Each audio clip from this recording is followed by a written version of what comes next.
All right, and welcome back to the JKR Podcast. Today we've got former Indiana Hoosier Ace, 2021 MLB Draft Pick, and current pitcher in the White Sox organization. We got Tommy Sommer on the show today. Tommy, pumped to get you on the show. How are you doing?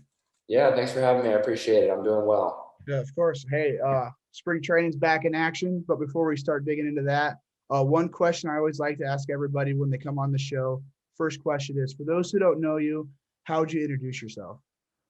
I'm Tommy Sommer. I'm just a typical kid from Carmel, Indiana, that kind of grew up loving sports and enjoying everything that I had in front of me. Really, I played everything growing up and really explored a lot of my options with my parents getting me involved in multiple different things. My dad played soccer at professional level, so I was involved in that. But baseball was just kind of my passion, and I ended up being kind of good at it at a younger age. So I just fell in love with it and kind of pursued that passion, and it's led to who I am today, really. And in the grand scheme of things, now as you get older, it kind of becomes your identity. Yeah. So let's dig into your childhood a little bit. You talk about your dad being a soccer player. Obviously, he had tons of success as a soccer player. How did his success shape your childhood and just your mindset overall in sports? Yeah, honestly, I think he did an amazing job as a dad, just not really having that shape my childhood at all. Quite frankly, in America, obviously, in the early 2000s, soccer is not that big of a deal. So he wasn't a celebrity by any means, and our lifestyle wasn't necessarily unique like in the NBA or MLB or the NFL, where those guys are making serious money and they're in the spotlight and all over social media nowadays. You know, I I'm very thankful that he was a professional athlete. He's given me an amazing um, amount of life experience and things that I've carried on throughout all of my experiences through sports, whether it was in soccer or baseball, basketball, anything like that. But yeah, he's always been a mentor for me and always been an outlet for me to ask questions and rebound things off of. And I definitely um, would attest a lot of my success to him simply because I was always the one that wasn't necessarily the most talented, don't necessarily throw the hardest, not the most athletic by any means, but I was just, on time for everything, always polite to coaches, always doing things off the field that put me in a position just to be available and be there um, to compete for spots or positions or whatever. And crazy things happen where all of a sudden you get in the mix and you're up and in the game for reasons that you may not necessarily have earned, but you just not done the wrong things, and all of a sudden you go out on the field and perform at a high level, and that's how you kind of earn your keep and continue to climb that ladder.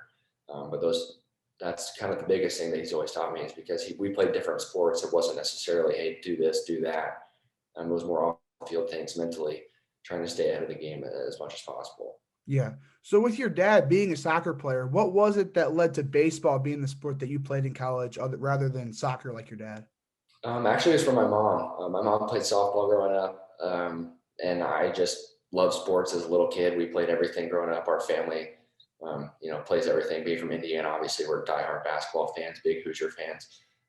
So I was involved in everything at a young age. Being left-handed doesn't hurt, so I liked it from a young age. Kept playing it. My mom got me involved in it. Um, and as I got older, I just enjoyed it more and more. Started to kind of get recruited once I got into high school, and that's how I started to weed out soccer and basketball and football, and kind of started to focus on baseball. Yeah. So you did move to Carmel, Indiana from Ohio. What age were you when you moved to Carmel? So I was born in Columbus, Ohio. Then my dad played for the New England Revolution, so I lived in Boston for a few years, and then we moved from Boston to Indiana. I was 6 years old, so my Oh, entire childhood I was in Indiana. So yeah, I don't remember much from those other places. yeah. So you got to Carmel, obviously started playing baseball, played for three different travel teams growing up. So how exactly did you get connected with your first travel ball team to when you ended up playing with the Bulls your last couple of years of travel ball? Yeah, so I was 8 years old when I played for the Prospects. It was a 9U team. My mom just kind of signed me up on a whim for the tryout to see what it was like, or if I'd enjoy it or whatever. I ended up making the team as an 8-year-old, um, and just kind of ran with it. It was just kind of on a whim from what I remember as a little kid. And then I played for the Prospects for a couple of years. I actually got cut the second year. So I got cut from the Prospects my second year. Ended up playing for the Smithville Gators, which is a small team out of Bloomington, Indiana, when I was a little kid. And did that for 2 years, played for the Nitro for a year, and then ended up joining the Bulls once they started their 13-year-old age group. Back then, they only had 13 through 18 before they expanded fully once they got Grant Park. So I joined the Bulls as soon as I could. Yeah. So was Scott French the guy running the program when you were there? No, Dan Held was the director of the Bulls then. Okay. So did the Bulls, did they help you out throughout your recruiting process quite a bit? Yeah, absolutely. They were they were definitely aiding in the process. Absolutely. I would say that they're more of a crutch than necessarily your own marketing group by any means. They're always there to help you and ask questions or to relay questions off of and guide you in the right direction, but they're never pushing you in a certain direction, which I always respected a lot. There's a lot of situations like that where, coaches have deals with certain coaches or just have strong relationships and they kind of aid them in a certain direction. Whereas, and they knew me specifically, I was a big IU kid and that was a strong possibility that I was going to go there, but they continued to give me opportunities from other schools to say, hey, this team wants to come watch you. This team's coming to see you. This person wants to talk to you. Give me as many opportunities and people to reach out to and connect with as possible so I can make the most informed decision that I possibly could in the end. Yeah. So digging into your recruiting process, when did that process start for you? So when did the first D1 coach get in contact with you? How did that go to when you ended up actually committing to IU? Yeah. So with the Bulls specifically, they all kind of come around. Your 14U is when they kind of start. Indiana, Purdue, Notre Dame, Ball State, or Evansville, those type of teams are in and around watching our games at 14. So we kind of got slowly introduced to that process. Then where they'd come watch our group specifically, and then started to talk individually with Purdue and IU at the beginning of my sophomore year and kind of kickstarted that process. And I personally, I took a long time to try to make that decision because I knew that as a freshman or in high school or a sophomore in high school, I wasn't really necessarily ready to kind of make that decision. I realized how big of an impact that college experience is going to have on myself. So my parents really pushed me to kind of delay and see as many places as I possibly could. They knew that we were such a big Indiana family and they wanted me to test the waters and see a lot of different places and really make sure that I was making the right decision if I were to choose IU. So I ended up getting a lot of really cool opportunities by delaying my recruitment. Honestly, got to go to Ole Miss, Louisville, Arkansas, Miami, Florida, Missouri, Notre Dame. All those schools kind of started to come in as I got older and made it a really cool and very difficult experience. Yeah. It actually ended up making it a lot more difficult than it should have been. Yeah, that's definitely smart to wait it out. I mean, a lot of times nowadays, I assume back in 2017 as well, but you have guys who are committing as freshmen, sophomores in high school, and they're still 3 or 4 years from college, and they're already committing to, IU, all SEC schools, stuff like that. It was Right. definitely smart idea to go and actually get to go experience different colleges. So, Yeah, I don't want to knock anybody that made an early yeah, decision. I mean, it works out for a lot of kids, and it's not necessarily the right decision or the wrong decision, but I feel like it really worked out for me. I was able to kind of really map out, what each schools were recruiting kids and where I was going to fall in line for everybody and everybody's recruiting class and things like that, which I yeah. thought was pretty beneficial for me. Yeah. So besides being an overall Hoosier, what was it about IU that stood out to you besides rather than some of those other schools like Ole Miss, Miami, Notre Dame that you went and visited? For me, it was mainly academic, honestly. It was really hard to turn down SEC baseball and ACC baseball. Those are obviously the two highest level conferences within our area for sure. And nationally, you could obviously make that argument as well compared to the Pac-12 and things like that. For me, it was academic. I went to the Kelly School of Business, so doing that was a kind of a big deal for me. I wanted to kind of find the really good mix of going to IU going to IU. I felt like it was the best mix of academics, getting a really good degree, and also having immediate play time. I knew that if I went to IU, compared to the other schools that were recruiting me, if I went to IU, I would have a lot of play time as a freshman, and then hopefully as a sophomore, really be ingrained in the starting rotation and have an opportunity to really showcase myself. Yeah. Whereas a lot of those other schools, you can get buried pretty quickly, not because of the way the organizations run or anything like that, but there's just so much talent built up there that it's hard to kind of find your way through, and any little thing can happen and set you back. ended up pushing me in the wrong direction. So I felt like if I went to IU, I would definitely put myself up to compete at a high level right away. Yeah. So you talk about the Kelly School of Business. You were a major in finance, correct? Yeah. So what was the reasoning behind what was the reasoning behind majoring in finance? Honestly, it was just a pretty broad degree. I like numbers a lot. I was pretty good at it, and it just seemed like I could cover a lot of bases with it. I wasn't really trying to narrow my focus that much, especially with so much going on through baseball. I wasn't involved in internships or other academic things within the university that a lot of the business school students do. So I just wanted to kind of get a broad degree of things like that, and just kind of give myself as many opportunities as I possibly could if baseball wouldn't have ended up working out. I feel like baseball or finance is a very broad degree to where I could go and try different things. Yeah. So while you were at IU, you got the chance to play for Jeff Mercer and Chris Lemonis. Yeah. So what were some of those biggest differences you saw between the two's coaching styles? Honestly, they're polar opposites in positive and negative ways. Coach Lemonis was more of just an overall manager, a lot less hands-on, but more of an authoritative figure. I would say that he respected the older players a lot, the way that guys that have earned their keep at the school and have earned playing time have been respected by the coaching staff in a great way.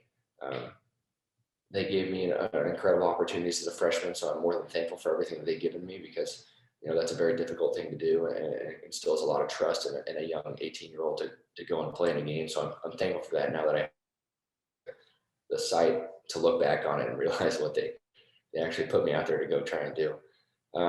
Coach Mercer's really hands-on, really motivational, inspirational, talkative guy, really a great recruiter, a good person, just really a hard worker. I mean, you could see every single day that he's just, putting his foot down and going after it. It was his dream, coming from the state of Indiana as a kid, living in Franklin, to be the coach of IU. And you can tell that that's how he carries himself as a coach there. He really cares about each individual player and puts his best foot forward every single day. I haven't yet to see a coach really care as much as he does for the overall organization, the school, each individual player, and the success of the program for the present and the future. So that's a big, for sure.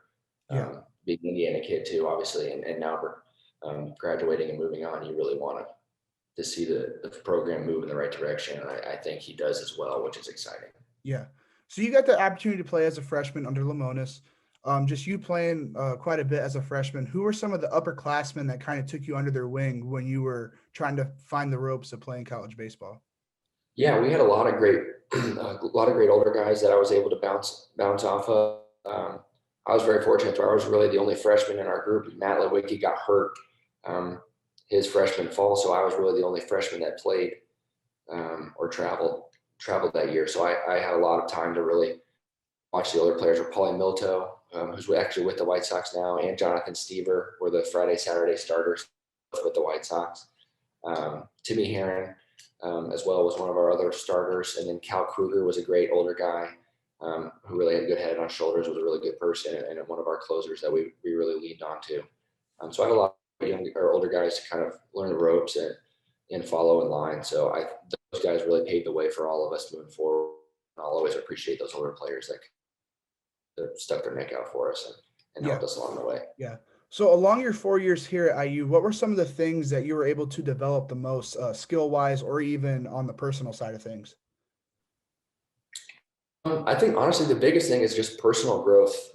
I think that gets taken for granted the most when it comes to making the decision between college and pro ball. But obviously you just kind of develop into really realizing who you are as a person. You go through so many life experiences. God knows what you get into at school, but it shapes you into who you are for the good or the bad. And I think I'm thankful for that experience, because you just create memories that you're never going to forget and shape who you are now.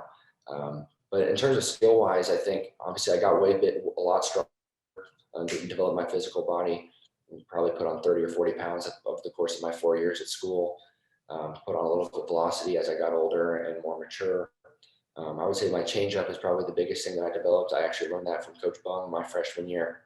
and I've stuck with it all the way through, and it's been probably the reason I drafted, quite honestly. And then obviously as you keep going, you start to tinker with different things and you pick up new pitches or whatever. But I feel like, yeah, the changeup is probably the biggest thing that I learned through college, and it's carried me throughout my entire career so far. Yeah. So you talk about your changeup. What other pitchers are in your pitching repertoire, and what would you say is probably your best pitch, or even the pitch that probably needs the most work? Yeah, the pitch that needs the most work right now is my curveball. I've been in between a slider and a curveball for a really long time, and as I've been out here at spring training for the last couple of weeks, I've gotten more consistent with it, and we've played with grips and things like that to try to make it more consistent. My changeup is my bread and butter. I'm pretty unique nowadays compared to a lot of other pitchers. Everybody's pretty heavy fastball ride guys with a lot of spin, and I'm the exact opposite. Decent ride on my fastball, but changeups and a command guy. So for me, it's all about my fastball command and working a changeup in there, and then just keeping them off balance with breaking balls. So honestly, yeah, I'm trying to work backwards and try to break myself away from this typical guys that are out here that are throwing upper to mid 90s with really heavy breaking balls. I'm a bit of a change of pace compared to those guys, which is a good lane for me to be in. Yeah, yeah. So are there any pitches that you're wanting to add, or any pitches that you've tried to add in the past and just haven't worked out for you? Right now, I think the biggest thing for me is just mastering the I have. The more effective you can be with those 3 or 4 pitches, then you can base on adding a 5th pitch or 6th pitch after that. But if you're really only working with 2 pitches and you're trying to half tinker with 4 or 5 different things, it becomes pretty overwhelming, and then you end up kind of blending a lot of stuff together to where you can kind of get in trouble. So for me, it's really hammering right now. I think that's weakness in terms of my repertoire, and I like to hammer that out before I move on to something else. Yeah. So you digged into it a few couple minutes ago, but if you were a scout looking at your game, what would your scouting report be on yourself? uh, I would say, if you look at physical size right off the bat, obviously tall, left-handed, relatively unathletic compared to some high-level throwers, but I would pride myself on commanding the game very well, hold the running game extremely well, cerebral in terms of calling pitches, managing the game, understanding situations, and being centered in the moment. I think a lot of those things are taken for granted when it comes to scouting, and it's difficult. But I feel like that's probably my biggest strength. My biggest weakness is probably my velocity, obviously, not that exceptional by any means, and my overall athleticism doesn't jump off the board. But obviously a plus changeup, can command 4 pitches for strikes and compete late in the games. I feel like is a pretty undervalued skill nowadays with teams that are really jumping out, throwing out a lot of relievers every single game. But if you look at the playoffs and you watch teams that go deep and win the damn thing, a lot of them have starters that go at least 4, 5, 6, 7 innings and give their team a chance to win. So, these things all kind of go through cycles where you have teams that have tons of starters that eat up tons of innings, like a Lance Lynn. And then you'll have a Rays model where you have guys that throw 1 or 2 innings and just piggyback off each other for as many as they can possibly do it. But I think being a starter and eating up innings is a very valuable asset that teams are trying to latch onto as much as possible. Yeah, yeah.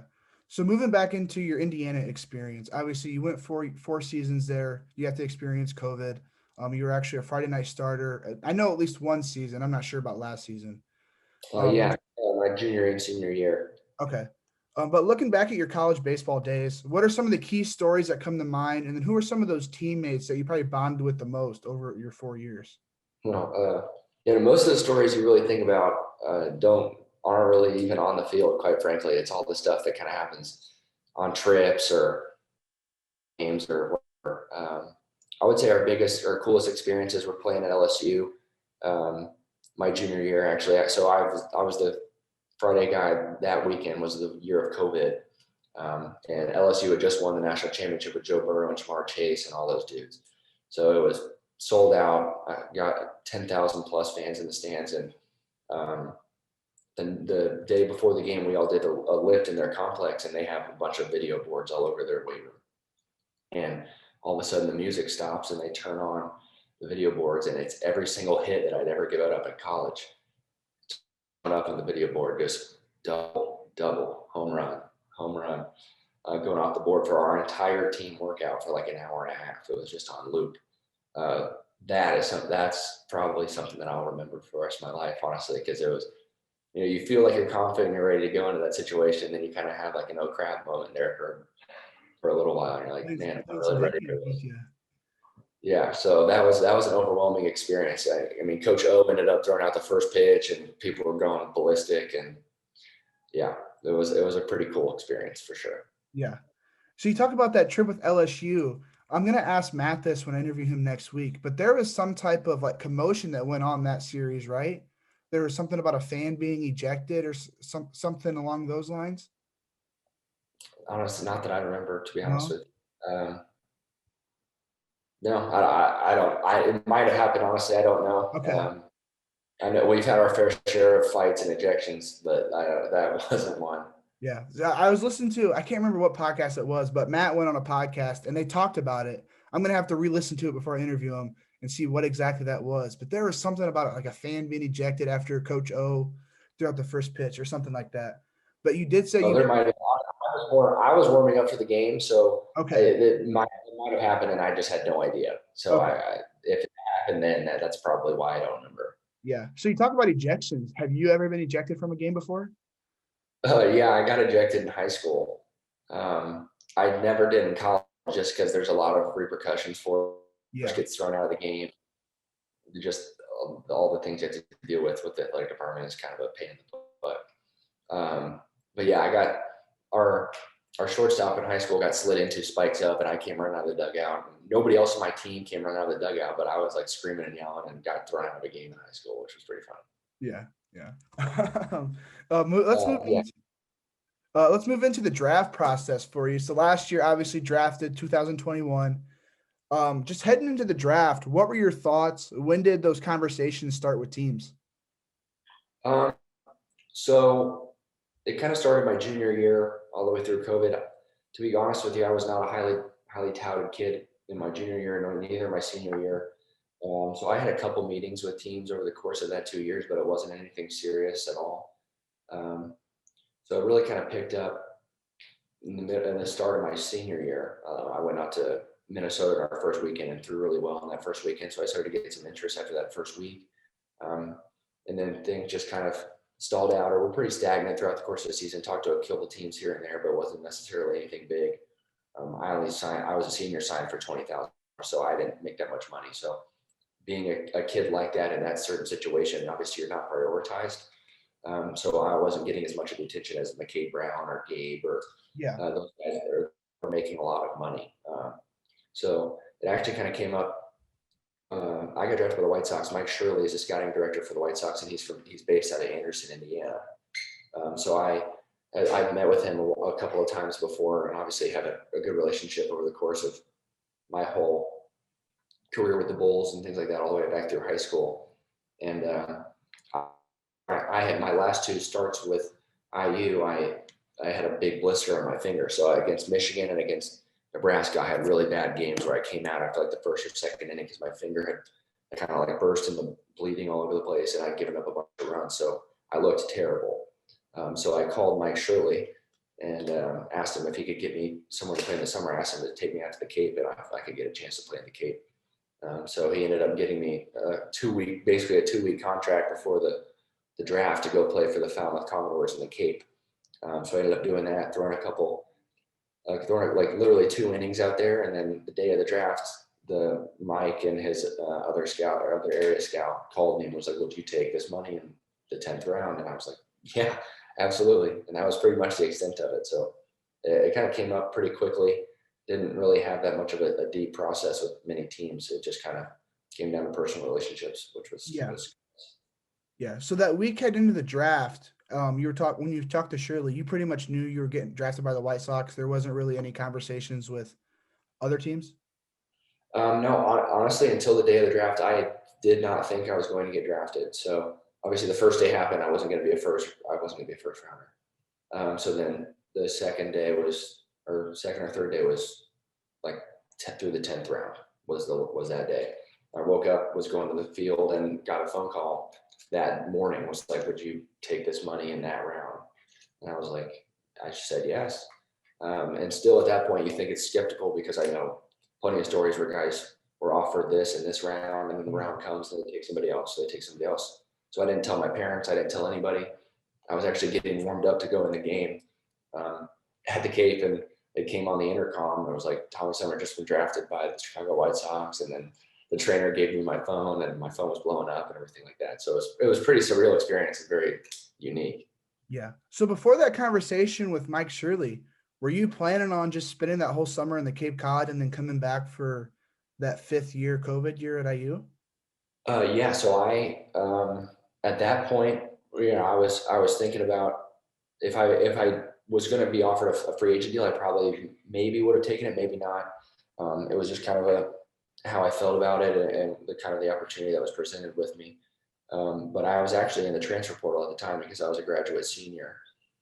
So I was kind of going through that process, thinking about coming back to IU, but also had a couple other schools I was talking to, and kind of feeling out that big thing. The reason I was in there is because obviously all my friends and teammates that I went through the system with at IU were all getting drafted or leaving. And so I was kind of felt like I was going to be the lone man out because everybody was going to get drafted or be done with their eligibility. So it was kind of a weird spot. So it ended up working out really well that I got drafted. But yeah, that kind of situation would have played out differently if not. Okay. So you talk about the transfer portal. Also, obviously, transfer portal in basketball, football, a lot of people follow that. Obviously, for college baseball, it's not followed as much, sadly.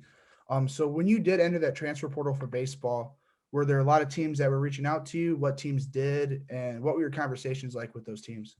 Yeah, it was pretty crazy. Very few people that honestly play at a high level at certain schools go into the transfer portal. My situation was pretty unique. So as soon as I got on the transfer portal, within a couple hours, I had 20 to 40 phone calls from schools, and it continued to kind of escalate as it went on. Teams would reach out to me 2 or 3 weeks after I'd entered as well. So it came down. It was all over the place. Really, it was kind of hard to put it all together. It ended up coming down to a couple schools, but obviously I didn't really necessarily have to make a decision. So it was more of just a lot of hectic phone calls back and forth rather than really making a decision. Yeah. So after the draft, when you were drafted in that 10th round, what exactly happened next? How long was it before you were in Glendale and you were signing that contract and then heading to training camp? Yeah, so I signed 2 weeks after I got drafted. So as soon as I got drafted, I spent another day in Massachusetts, and then my dad and I drove home. We actually pulled an all-nighter and drove all the way back to Indiana that night. And then I was home for a couple of days, and then they actually flew us to Birmingham, Alabama, which is our AA affiliate. And we had like a mini camp with our pitching coordinator and our field coordinator for a week, which was unique compared to everybody else that I talked to. We did that for a week with just our draft class. So we signed there, did a little practice session and things like that for a couple of days, and then we went straight to Glendale and started playing in our AZL league. Yeah. So when you were in Birmingham, then going to Glendale, just straight off the bat, what were some of those biggest differences you saw in between pro ball and college ball? I would say, honestly, at first it was in the league that we were playing in was very different than college ball. In college ball, obviously, you're getting scouted constantly. So you have a report base against you. You have a very educated lineup that you're facing. And for the most part, as a Friday guy specifically, the team is studying to face you all week. So they put up their machines, they get coached, they get trained mentally and physically to face Tommy Sommer, the left-handed pitcher, Friday night against IU for a whole week. So it's a lot more competitive. Teams are trying to take things away from you, and they're much more patient, I would say, and disciplined. A lot of guys obviously are facing 21, 22, 23-year-olds that are pretty experienced. Once we got here, we started to face a lot of younger kids, high school draft picks, Latin players that are in the Arizona Fall or the complex league for a reason, because they're really young for the most part. So you're facing a lot of really undisciplined hitters that are extremely aggressive, that hit fastballs really, really well. But if you throw off speed pitches, it's just different. They're just off because they just haven't seen it that much. They're younger hitters. So for me, it took a while to adjust because I pitched differently. I pitched to college hitters in this league, and I gave up a couple home runs at first because I would throw fastballs in counts because I figured I would get them off fastballs with what I'd just thrown and then blow them by them, or catch them off balance. But they were just always on fastball timing all the time. So once I figured that out, it was very easy, but it was frustrating at first for sure. Yeah. So how long were you in Glendale before you actually came back to Carmel, Indiana for the off season? And then when did you end up heading back for this year's spring training? Yeah, I finished the season in the Arizona Complex League. So we were there from the middle of July until the middle to end of September. And then I got to go home for 5 months. I didn't go to instructional league because I had thrown a ton of innings. Almost all the pitchers and position players from our draft class went, except for me and a couple other college starters that had thrown a lot of innings and hadn't been hurt or anything. So I got a nice 5-month break and was home in between Bloomington, Carmel, other places to go see family and things like that until all the way at the end of February. And then the last couple of days of February, I came out here and started spring training. Yeah. So when you are in the off season, obviously I know Matt Litwicky, Braden Scott, I think Gabe, they trained here in Bloomington this winter. Mm-hmm. So were you training with them alongside them this winter? Yeah. We all stayed in the facility and decided to just kind of stay in Bloomington. It was a really easy transition for us just to come back. It's a cheap place to live, and obviously having the facilities that I use is really beneficial. So it was a fun little group of those guys to come back and be a part of our first off season. Yeah. Were you a part of that group that worked at Big Red Liquors this off season? No, I didn't. I did pitching lessons actually. I did pitching lessons at Diamond Dynamics, and then Matt and Braden were at Big Red. Okay. So where's Diamond Dynamics at? Diamond Dynamics is in Smithville, which is just south of Bloomington. They have a little complex basically out in the middle of nowhere. But I grew up playing there, so I'm pretty familiar with it. And I have a lot of family in the area, so they hooked me up with a lot of people that wanted lessons or needed pitching advice or coaching or whatever. So yeah, were you able to pick up quite a few just clients in terms of like little league, middle school guys? Yeah, I had about 10 to 12 kids that I worked with on a weekly basis, and then I worked with a couple teams as well, where just kind of like a liaison on the side to help them with individual things, whether there's mechanics or different grips or mental stuff or whatever. I would just come and show up and help out.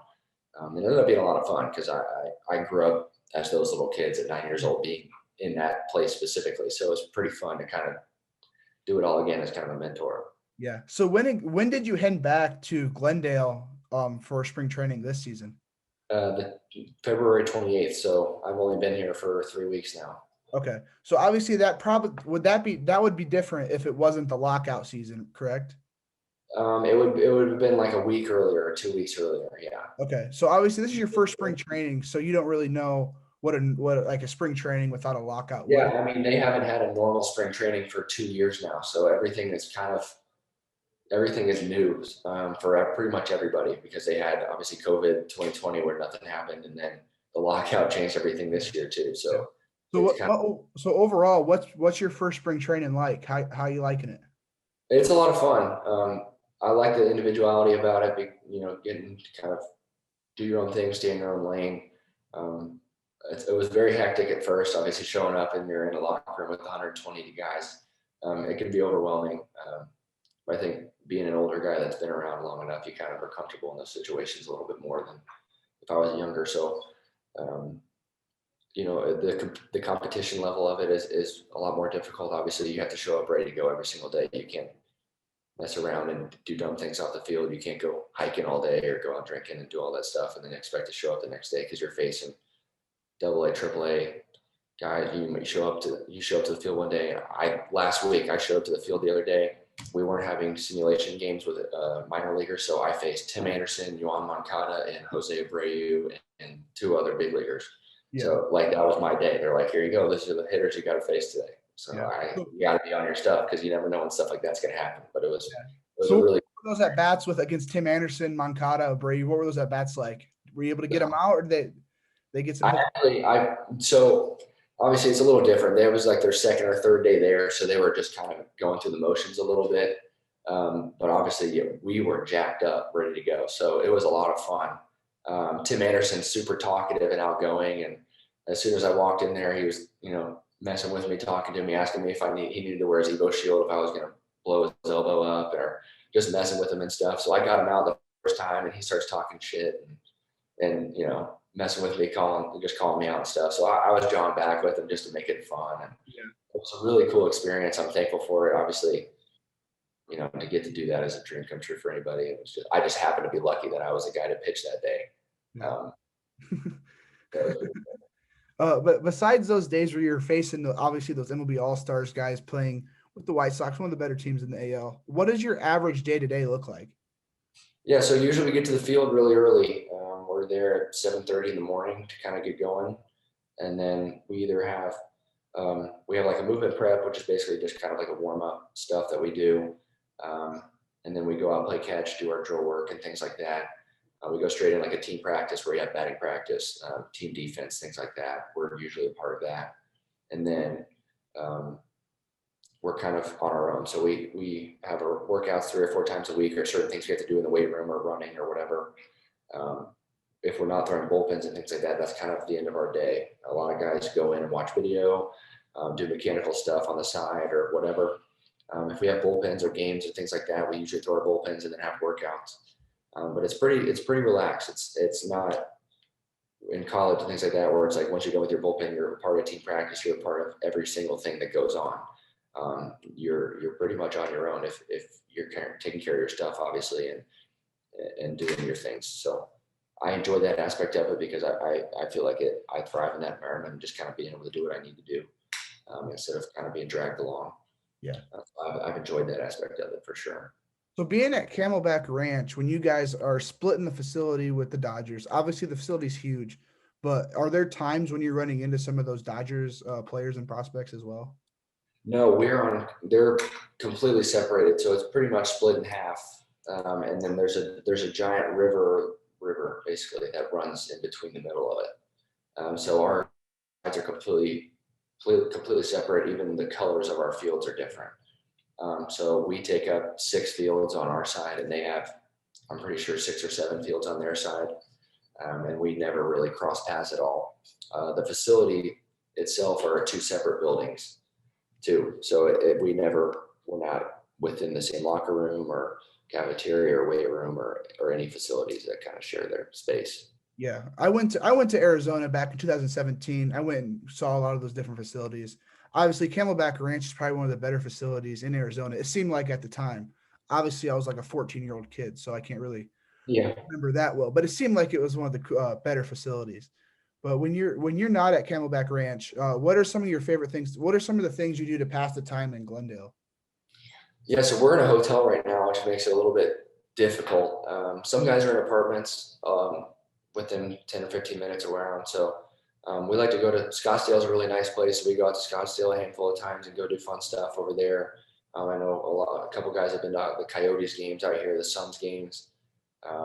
Video games are obviously pretty popular around here, and then March Madness has started, so that's kind of been a lot of fun. I know there's been a lot of gambling and aggressive cussing in the locker rooms. Were there any games hosted in Arizona for regionals or anything like that for the tournament? I don't think so. No, so none of that's been out here. But there's been a handful of Suns games and things like that. And my girlfriend was just out here, so we went hiking and did a couple things like that, which is a lot of fun. There's a lot of stuff out here that are so unique. Especially coming from the Midwest, we have none of this stuff to the mountains and any of that. So we try to get out and do as much of that as possible because you never know when you're going to come back. Yeah, that was my thought process too. As I was there, like going hiking. I mean, that's something you never see here in the Midwest. Seeing all those like mountains just for miles, it seems like that was something you never get to see. So over the summer, my girlfriend came out here and we went on a big hike. We went up to like Sedona and did like a 6 or 7 mile hike, and then I had to pitch that night. And so I went back and it was just a bad day. So I've tried to kind of taper my outdoor activities as much as possible to try to limit that, but it's still a lot of fun. Yeah. So we talked about it before we started recording, but what's the outlook looking like right now of when exactly you're going to find out where you're being assigned for the start of the season? Yeah, I think that'll kind of start here in the next week or so, honestly. We kind of have a general idea of where we're going. They've kind of mentioned a couple things about going to low A, so I think that's where I'm going to be, but that's not set in stone. Just because there's so many guys here, injuries can happen. People perform well, people perform poorly, and things shift in a matter of days. So, I'd assume they kind of delay that until the very end. But spots are definitely open. So it's a lot of fun to be in a competitive, really working for it every single day. But I'd assume, being your first year, you kind of just start at the bottom and work your way up and take it from there. Yeah. So low A, that's Kannapolis, right? Yeah. Okay. I actually, just before we got on the call, I was talking to Colson Montgomery's like best friend, and they said Colson thinks that's where he's heading as well, as Kannapolis. Yeah. I think Colson and I'll be teammates for a while, so that'll be a lot of fun. We've become pretty good friends over this. Looks like I might be having to make a trip to one of the whatever Carolina state Kannapolis is in. I don't know, south or north, whatever state that is. It's right outside Charlotte. Okay. Might have to make a weekend trip or something like that this summer to go watch you guys ball out. There you go. It's the Hoosiers, man. Got to keep it. Got to support those Hoosiers. But as you head into the season, opening day coming right around the corner. What are some of your personal goals as you head into the season? I've had a hard time thinking about that, honestly, because I don't know what to expect necessarily. So I'm just really looking at it day by day, to be quite frank with you. Just trying to be as consistent as possible. For me, that's the most important thing. So I try to set daily goals or weekly goals rather than long-term goals, particularly in this time frame for me right now, because I just haven't really been exposed to it and I don't know necessarily what to expect. From everybody that I've talked to, there's so many things that are outside of your control, different variables that are going on, that you might get moved up for X reason or down for X reason, even though you're performing poorly or well or whatever. A lot of those things are completely out of your control. So for me, it's just developing a strong routine to where I know that I can be on my P's and Q's when it comes to actually playing a game, and eventually that will take care of itself. And if it works out, great. If not, I have nothing to really look back on and doubt it by any means. So for me, it's more the short-term routine-based goals rather than the long-term goals. And hopefully, as 2 or 3 years go by, you start to look up and you're knocking on the door. So I think that's kind of what I'm looking at. Yeah. So as we talked about before we started recording, obviously I told you that I'm trying to be an MLBPA certified agent here once I graduate IU in 24. So usually when I get these pro guys like yourself on the podcast, I like to talk about just their overall agent selection process and how the whole thing went down for them. So when was it that agents and advisors started reaching out to you? I had a couple in high school that I didn't necessarily really take seriously, just because I wasn't really in a position to do that. And quite frankly, my parents didn't really want me doing that either. So I delayed that for a while. Once I got to college, it didn't start until really my senior year, actually, because once the season started my junior year, I wasn't really a highly touted prospect by any means, and obviously COVID shut down really quickly, so none of that process really started. But I did really well at the beginning of the season, my senior year. So after that first weekend, I started to get some phone calls from different people and kind of fueled conversations with people like that. For me, it was just the relationship at the basis of it. I think the biggest thing is just being able to trust somebody, because at the end of the day, you're dealing with somebody's real money, and it becomes their livelihood. You know what I mean? So the closer I can feel like I can trust you and have a genuine relationship with somebody, the better. I know a lot of people are guys that have worked with or doing deals behind people's backs and doing it for the money aspect rather than the personal relationship of the individual. I feel like that's the biggest aspect for me specifically, especially right now where I'm not necessarily making money. I don't have deals with whoever or whatever, and I'm years away from arbitration or being on the 40 man or really any of those big time decisions that agents are there for. I just want to be comfortable. So it's just the trust aspect of it and finding somebody that you connect with, that you're not going to have to worry about or feel like is kind of being deceitful behind your back. Yeah. So when you say you were on those initial phone calls with them, what were some of those initial conversations like with those agents trying to pitch themselves to you? Yeah, it was honestly, a couple of them were pretty short pitches, just like, I want to be your agent, blah, blah, blah. This is what I have to offer. And that honestly is for me wasn't necessarily very appealing, just because it feels like it was just very short. You know what I mean? It felt like a business transaction. It felt like, hey, this is who I am. I've done this. I'm with this person. Like, I'm going to be your, like, let me help you. Basically, it was like it felt like I don't necessarily really need your help that much. Like, how much are you really going to change my current situation, right? But then I had a guy named Nello Gambardino reach out to me, and we kind of developed a longer relationship. He didn't really, obviously I knew who he was and what he was trying to accomplish and connect with me and become my agent, but it was more of a genuine relationship. So I appreciated that. Over the long term, I ended up signing with him like a couple of weeks before the draft, but we started conversations at the beginning of the season. So I respected the fact that he was continuing to reach out to me and talk to me and maintained interest with me rather than just having this one-off conversation phone call. If it was a yes or no, and then you're done.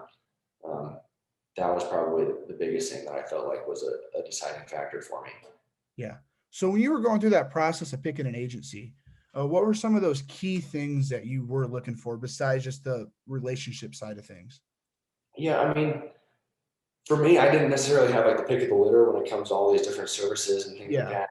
The agents that I was working with, they don't have their own facilities. They don't have X or Y or whatever, where a lot of these guys have. Like Colson has this guy in Nashville that he has a facility with him, and they work out with a lot of big leaguers, and that's just the cream of the crop that Colson's a part of because he's an outstanding baseball player and a prospect. I wasn't like that. So for me, there wasn't necessarily a big gap between the people that I was talking to in terms of what they offered. So because of that, that's why the relationship aspect was such a big deal. So I think there's definitely a difference between the caliber of player that you're working with. And obviously, as you start to negotiate for hundreds of thousands of dollars or millions of dollars, that the seriousness level obviously kicks up a notch, and you're negotiating for life-changing amounts of money, to where the services and things like that really matter, and you really need somebody in your corner. Yeah, for me, I guess not necessarily in that realm. So for me, it was just a genuine relationship, somebody I could count on, somebody I could reach out to, ask questions. Hey, where did they see me? Who's talking about me?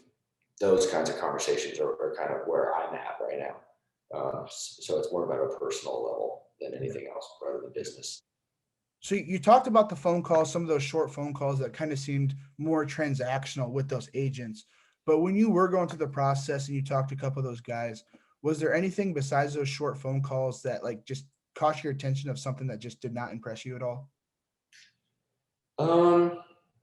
Yeah, I mean, I would say it's very easy to kind of blow off somebody who, or not necessarily blow off, but it's hard to really commit to somebody. I feel like that doesn't have much of a pedigree in your specific sport by any means. So like for example, I had a person reach out to me who was kind of like, I do the NFL, but I'm from the Indianapolis area and I'd like to represent you or whatever. And so that was kind of hard because I was like, in the NFL or the NBA is way different than baseball. Like the business side of baseball is extremely complicated and way different than a lot of other things. So for that, I was like, that's not something that would necessarily benefit me. So there's really no point in even me signing to be with an agent if every agent that offered me was in a different sport. So that was definitely something that I felt like was probably pretty necessary. But that was only one. Most of the guys are pretty baseball specific for sure. Yeah. So the guy that you did end up signing with, his name was Nello Gambardino. Matt and I actually have the same agent, yeah. So he's Matt's guy as well. Okay. So what company does he work for? He works for NPG Sports. MPG? NPG, just his initials. So N is in Nello, P person, G Gambardino. Okay. Guess I'll be looking him up a little bit after the episode. But besides that, we've talked enough about baseball. I got a couple more questions for you. Let's dig into some of your passions off the field. So when you're not on the baseball field, what are some things that you like to be doing? This has kind of been a weird transitional time for me because we've got a lot of stuff going on that wasn't necessarily baseball related over the offseason. So I really kind of challenged myself to find new stuff. Video games is pretty common just because all my friends are a part of it and doing that stuff too. So it's just a way to get connected with everybody, really. I love to fish. So fishing is probably my biggest passion outside of baseball. My dad and my uncle are both from Florida and we go down there all the time and fish. So yeah, that's probably my biggest my biggest passion outside of baseball. I'm glad I'm going to North Carolina because there's a big group of fishermen within the organization that like to go out and do stuff like that. So I think that'll be my off day activity over the summer. Yeah. So are there a lot of lakes in Carmel that you like to fish at? Not any public ones, but I've snuck onto a handful of neighborhoods and made my fair share of friends. Yeah. When you're talking about video games, what are some of those video games that you are playing with some of your buddies on the team? We play Fortnite Warzone. I like to play Madden and FIFA and things like that. Obviously, MLB The Show is pretty popular with all of us and stuff like that. But yeah, I would say Fortnite and probably The Show are probably the two biggest ones. Yeah. So you talk about going on to some of those private lakes in Carmel. When you're not on some of those private lakes fishing for some, getting some fish, what are some of your favorite things to do in your hometown of Carmel? Nowadays when I come home, it's really just spending time with my family, quite honestly. I've been away for so long that COVID has been a nice kind of a change of pace for everybody where I've got to spend a lot of time with my family and friends and things like that. I would say we go to some of the high school events are pretty cool. The high school basketball and football games are pretty fun. Getting to do that and just kind of going back and checking out what's all changed since I've been home and things like that. Obviously, I have a big contingency of coaches and friends and baseball people that are around that go to Pro X and over at Grand Park and are over there. So I hang out with those guys quite a bit. But that's really it. Honestly, I ever since I went to school and made friends with baseball, I've kind of cut ties with a lot of friends that I had in high school and things like that. So it's mostly just family and people that I've met through baseball that I'm really hanging out with once I come home. Yeah. I have to say, Carmel used to be, I used to like Carmel, but just this past Sunday, I was driving back home because I'm from Fort Wayne. I was driving through 69, got pulled over, got a ticket. So I don't know if I'm by a Carmel police officer. So I don't know if I like Carmel anymore. Carmel's tickets. Yeah. One last question for you though. So if you're going to Carmel, obviously you played Westfield. Did you ever get the chance to play up against Ryan Pepio? Yeah, Ryan Pepio single-handedly won us a sectional championship. So my junior year, we were actually really good. We had a handful of kids from that went D1. We had 5 D1 pitchers on our team. Jack Vandermoral went to Michigan. Brett Whitner went to Ball State. So we had a really good. Parker Massman was an outfielder from Miami, Ohio. We had a really good team. So our first round of sectionals, we played Noblesville, which is a pretty decent team, and Ryan Pepio pitched against, I think it was Hamilton Southeastern, and he single-handedly beat Hamilton Southeastern. And then he went to go pitch against in the next game and beat somebody else. So then we ended up playing Westfield in the sectional championship without Ryan pitching. So we ended up beating them pretty badly. So if I ever see him around the complex, I'll tell him thank you for my sectional championship. Yeah, I was just saying, you threw me for a loop there when you said he single-handedly won you the section. I was like, man, did I read something wrong? He just beat everybody else that was really good. We just played the sloppy teams at the end. Yeah, I was gonna say, all right, well, Tommy, that's all I got for you. Like I said, thank you for coming on the show. Hopefully maybe I'm able to make it to Kannapolis this summer to go watch you play. If not, I'll definitely go see you Birmingham, Winston-Salem, somewhere. I'm definitely gonna be watching you play a baseball game, watching you pitch sometime soon. I'm pumped to see what you do this season. And like I said, just thank you for coming on the show. Thank you. I appreciate you having me, and thanks for reaching out. Best of luck with everything. If you ever need anything, let me know or give me a shout. I'll be happy to help. Awesome. Thank you, Tommy. All right. Good luck the rest of this spring training and this season. Thanks, man. I appreciate it.